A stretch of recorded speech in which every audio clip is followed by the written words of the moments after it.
Sur cette carte de connexion de composants, on va un peu essayer d'introduire cette notion de montage série et de montage parallèle, bien sûr. Bien sûr, on a connecté sur celle-ci, bien sûr, maintenant on a deux résistances qui sont en série et une autre qui est en parallèle avec eux. Mais avant de les connecter, bien sûr, il faut savoir si les connexions elles sont verticales ou bien horizontales. C'est ce qu'on va voir sur cette vidéo entre crochets, bien sûr. Bien sûr, on met deux fils sur la connexion qu'on essaie bien sûr de checker, bien sûr, dont on essaie de vérifier les connexions, si elles sont parallèles ou bien si elles sont séries. Bien sûr, on connecte les deux bornes du multimètre euh, à nos deux fils. Lorsqu'on récupère le bip et qu'on met sur la position beeper, bien sûr, ça veut dire que les connexions elles sont verticales. Mais sinon, on essaie aussi sur le plan horizontal et on va rien récupérer lorsqu'elles sont bien sûr connectées de façon verticale. Bien sûr, sinon ça serait pas de la carte, ça serait bien sûr de la plaque en cuivre. Donc on revient bien sûr sur notre vidéo. Vous voyez bien sûr. On a ici deux résistances qui sont en série. On va tout de même enlever tous ces fils et pour voir, pour vérifier les relations, bien sûr, de résistance équivalente et trucs comme ça, bien sûr.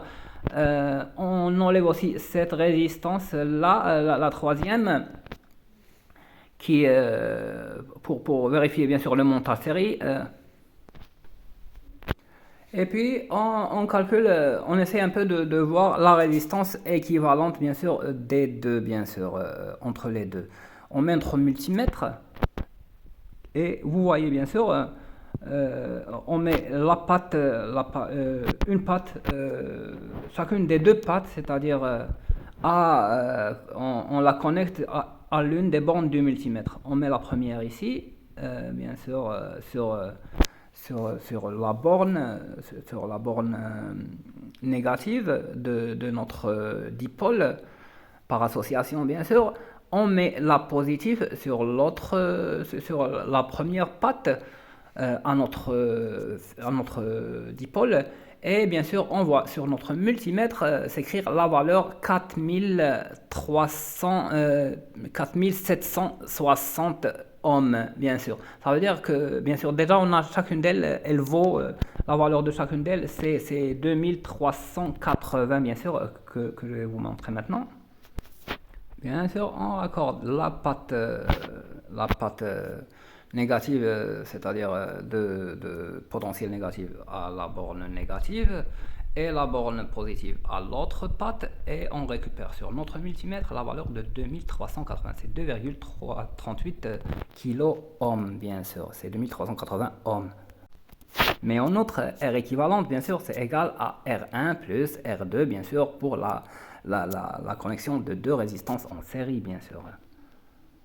On raccorde cette fois une troisième aux deux, bien sûr, et on vérifie. La relation, c'est effectivement, ça fait multiplier par un quotient de 2 tiers. C'est 1596 ohms. C'était bien sûr sponsorisé par Electronica Applications et c'était avec vous l'ingénieur Oussama à la traduction et à la présentation, bien sûr. Au revoir dans une nouvelle vidéo.